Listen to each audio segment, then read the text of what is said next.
विधिक साक्षरता शिविर छात्राओं को दी कानून की जानकारी, अदालत, सिविल और क्रिमिनल प्रकरणों के बारे में समझाया। बता दें कि संविधान में सभी को कानून अधिकार दिया गया है। कोई भी व्यक्ति अपने अधिकार को कानून के माध्यम से प्राप्त कर सकता है, चाहे वह भारत का कोई भी दिव्यांग हो, महिला हो या बच्चे हो। भारतीय संविधान में विधायिका, कार्यपालिका तथा न्यायपालिका का गठन भारत के लोगों के लिए किया गया है। हर भारतीय को कानून के तहत अधिकार प्राप्त है कि वह अपने हितों की रक्षा कर सकता है। छात्रों को कानूनी के प्रति जागरूक कर ही समाज के सभी वर्गों को कानून के प्रति जागरूक किया जा सकता है। इसी तारतम्य में लांजी नगर में स्थित शासकीय आदिवासी सीनियर कन्या छात्रावास में छात्राओं को कानूनी ज्ञान देते और भारतीय दंड संहिता संबंधी नियम बताने के उद्देश्य से न्यायिक मजिस्ट्रेट प्रथम श्रेणी व अध्यक्ष तहसील विधिक सेवा समिति व्यवहार न्यायालय लांजी के न्यायाधीश श्री प्रीतम शाह के मार्गदर्शन में विधिक साक्षरता शिविर का आयोजन किया गया। गुरुवार को शासकीय आदिवासी सीनियर कन्या छात्रावास में आयोजित कार्यक्रम में न्यायाधीश श्री प्रीतम शाह ने छात्रावास को बताया कि सामान्य जानकारी के ज्ञान से हम सभी किस प्रकार सामान्य नियमों का पालन कर अपराध से दूरी रह सकते हैं। छात्राओं को लोक अदालत, सिविल व क्रिमिनल प्रकरण के बारे में बताया गया। साथ ही यह भी बताया गया कि हम कुछ नियमों को ध्यान रखकर इन प्रकरणों से दूर रह सकते हैं। विद्यार्थियों को शपथ दिलाई गई कि वे सामान्य कानूनी नियमों का पालन करेंगे और समाज में भी इस कार्य प्रणाली से जागरूक करेंगे। कार्यक्रम के दौरान छात्राओं की ओर से रुचिकर ज्ञानवर्धक प्रश्न पूछे गए, जिनकी जिज्ञासा को दोनों न्यायाधीशों ने अपने जवाबों से शांत किया।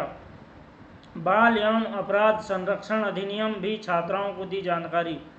विधिक साक्षरता शिविर के दौरान न्यायाधीश श्री प्रीतम शाह ने बाल यौन अपराध संरक्षण अधिनियम के बारे में विस्तार से जानकारी देते हुए कहा कि यह अधिनियम बच्चों को यौन उत्पीड़न जैसे अपराधों से सुरक्षा प्रदान करने के लिए बनाया गया है। अधिनियम मामलों का निपटारा त्वरित गति और कुशलता से सुनिश्चित करने के लिए विशेष न्यायालयों का गठन कर बाल अनुकूलन तंत्र को शामिल करने न्यायिक प्रक्रिया हर चरण में बच्चों के हित की रक्षा सुनिश्चित करता है। सभी बच्चों को यौन दुर्व्यवहार और शोषण से दूर सुरक्षा का अधिकार है।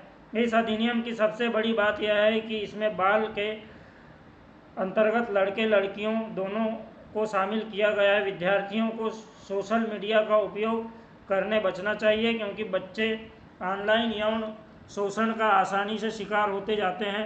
अपने अभिभावकों की निगरानी में ही इंटरनेट व सोशल मीडिया का उपयोग करना चाहिए। पुलिस की गिरफ्तारी और हिरासत पर कानून और अपने अधिकारों के बारे में भी दी गई जानकारी। विधिक साक्षरता अभियान में न्यायाधीश श्री शाह ने कहा कि पुलिस आरोपियों पर अत्याचार न करे। पुलिस के सामान्य कानूनी कर्तव्य और अधिकारों पर आधारित है, जो कि संविधान और भारतीय दंड संहिता के तहत किसी भी भारतीय नागरिक के लिए समान रूप से लागू होते हैं।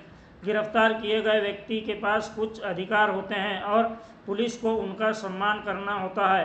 पुलिस को बिना वारंट के भी किसी को गिरफ्तार करने का अधिकार हो सकता है, लेकिन गिरफ्तार किए गए व्यक्ति को अपनी स्वास्थ्य जांच करवाने का अधिकार है और यह सुनिश्चित करना पुलिस का कर्तव्य है। अगर पुलिस अपने कर्तव्यों का पालन नहीं करती है तो उस पर कार्रवाई की जा सकती है। धारा 46 के अनुसार पुलिस किसी को भी तब तक हाथ नहीं लगा सकती जब तक कि ऐसा करना जरूरी ना हो।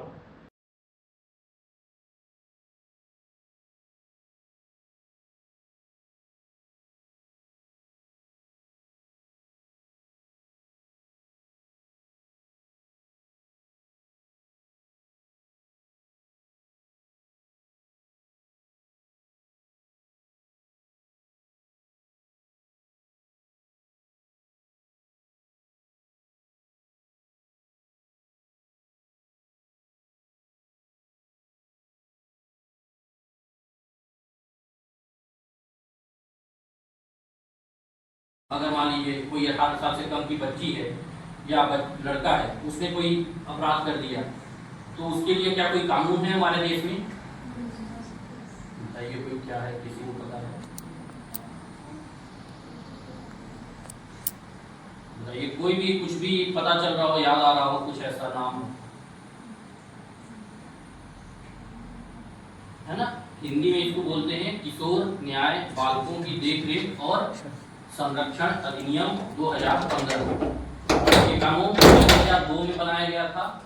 फिर इसमें कुछ कमियां थी तो विधायिका ने फिर देखा। हमारे कानून में हमेशा सतत संशोधन परिवर्तन होते रहते हैं क्योंकि हमारा समाज भी बदलता रहता है। तो उसमें कुछ कमियां थी, उसको बदलने के लिए फिर 2015 में नया कानून लाया गया जो अभी हमने नाम बताया। नाम किसी को समझ में आया है? कोई बता सकता है कि क्या हमने नाम बता दिया? बहुत लंबा चौड़ा नाम है इसका, बताइए।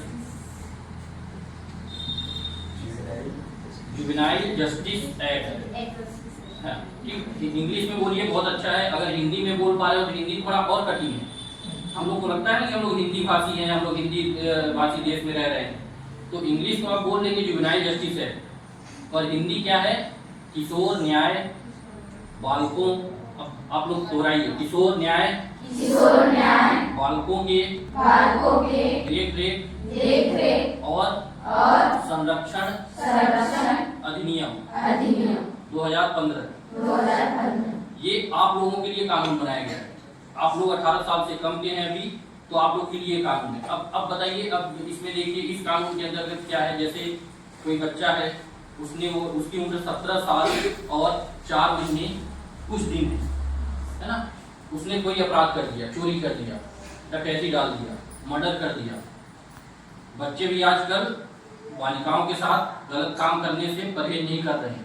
जो बालक है, लड़के, उसने अगर कोई ऐसा गलत काम कर दिया तो उसके लिए इसी कानून के तहत पुलिस उसको पकड़ती है, बच्चों को, और उस बच्चे को पकड़कर एक इसी का किशोर न्याय बोर्ड बना हुआ है। इसी अधिनियम के तहत किशोर न्याय बोर्ड का गठन किया गया है, जिसमें मजिस्ट्रेट साहब ही बैठते हैं, पर उसको प्रधान मजिस्ट्रेट के नाम से जाना है। ठीक है, जैसे हम इस कोर्ट में बैठेंगे तो हम न्यायिक मजिस्ट्रेट प्रथम श्रेणी के नाम से जाने जाएंगे।